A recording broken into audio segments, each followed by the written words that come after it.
Hello guys, in this video I am going to show you how to add a new task to the Dawn application, but first I just want to mention, don't forget to subscribe to my channel because at 10,000 subscribers I am going to show you my whole YouTube revenue statistics and growth strategy, how to make money online. So let's jump into it. First of all, open the app on your phone. After that, you should go to your homepage and then click on the plus icon down below in the right side corner of the screen. Tap on it and type in the name of your task to the first section, and after that select the time, the date, and the time should be selected as well. On the scale down below you can indicate the start date, the end date.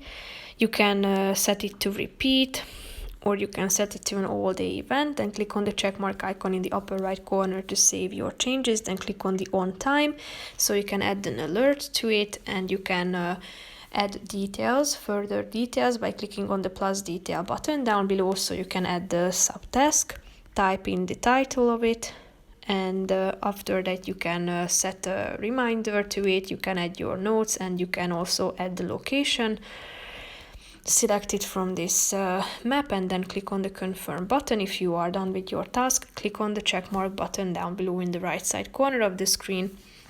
And that's it for this video, guys. See you in the next one. Bye bye.